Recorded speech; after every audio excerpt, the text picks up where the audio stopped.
Hello again, ganda ka-chika life! Kumusta po kayo mga ka-chika? Heto na naman po tayo para sa ating panibagong showbiz update. Pero bago po tayo magsimula, gusto ko lamang po kunin ang pagkakataong ito upang magpasalamat po sa patuloy niyo po pagsuporta sa channel na to.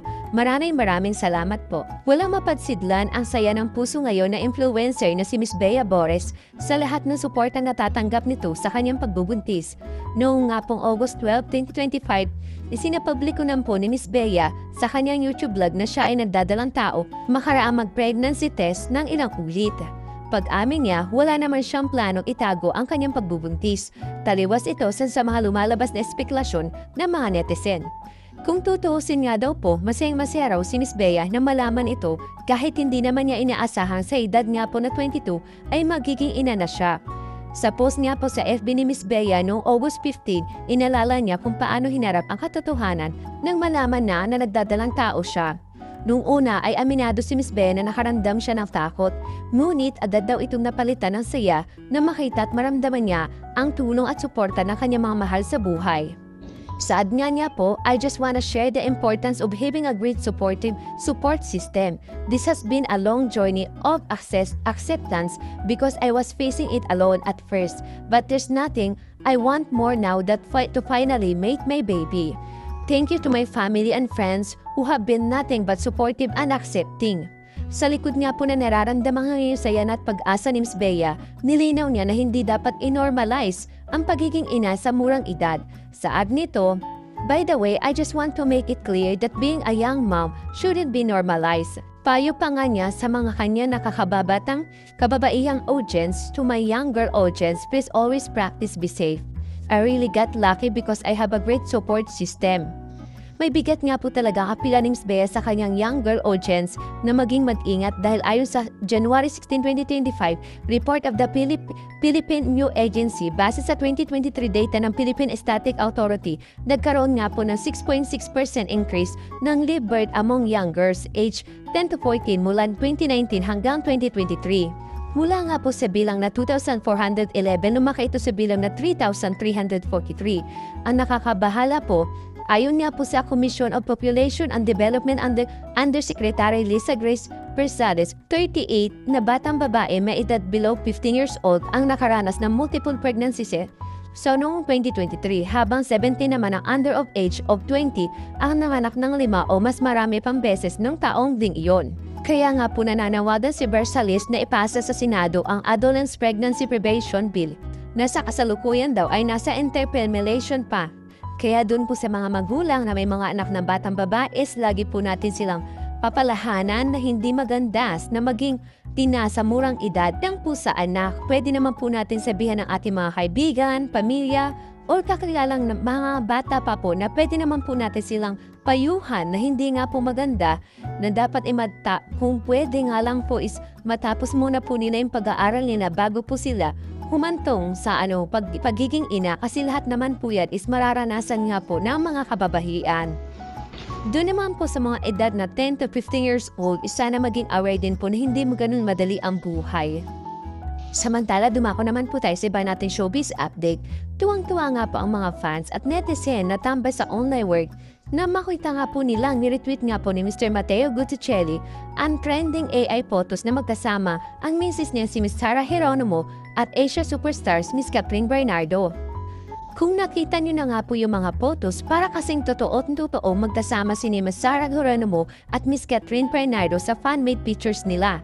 Hindi lang pala ang mga fans ang nagsiship na magkasama sa isang serye si Miss or pelikula si Miss Sarah Geronimo at Miss Catherine Bernardo, maging ang mister ng Pops Royalty ay bet din pala makita magkasama sa isang acting project ang dalawang ng Philippine Entertainment.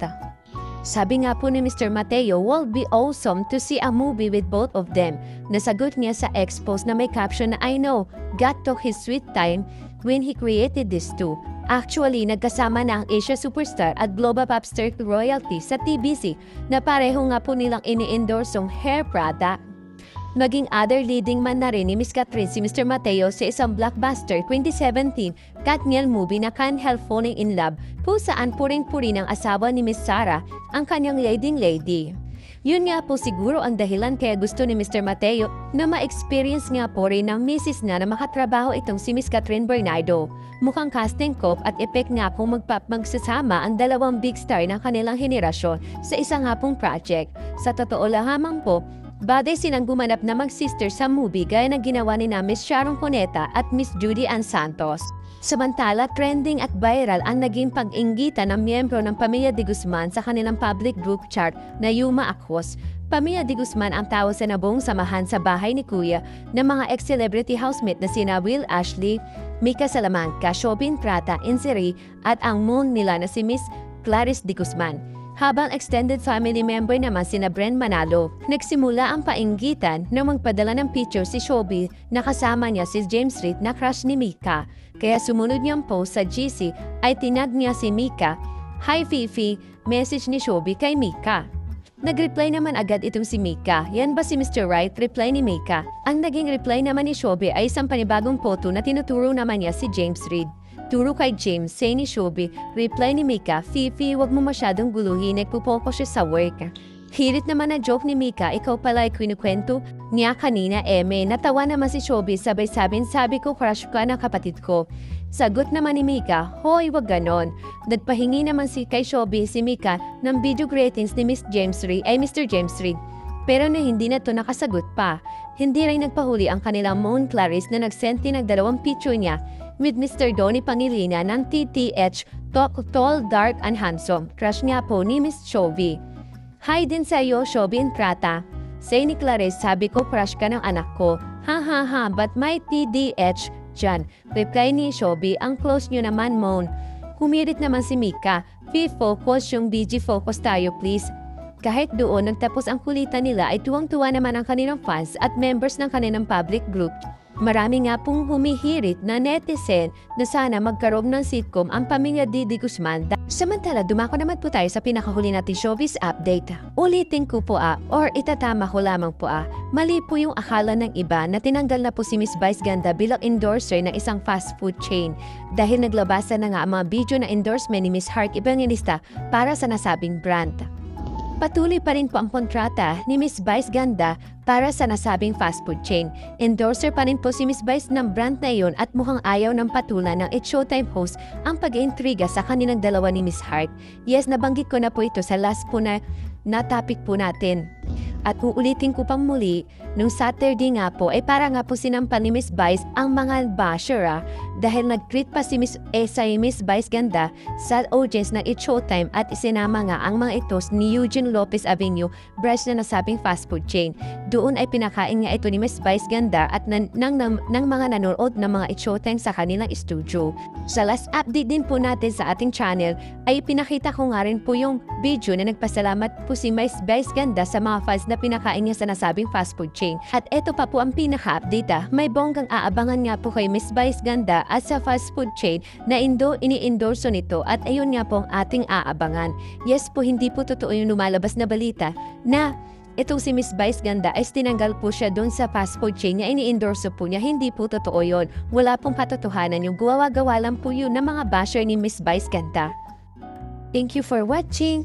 Kung nagustuhan niyo po ang video ito, subscribe na sa Starlight Showbiz YouTube channel and please don't forget to hit the bell button for our latest updates.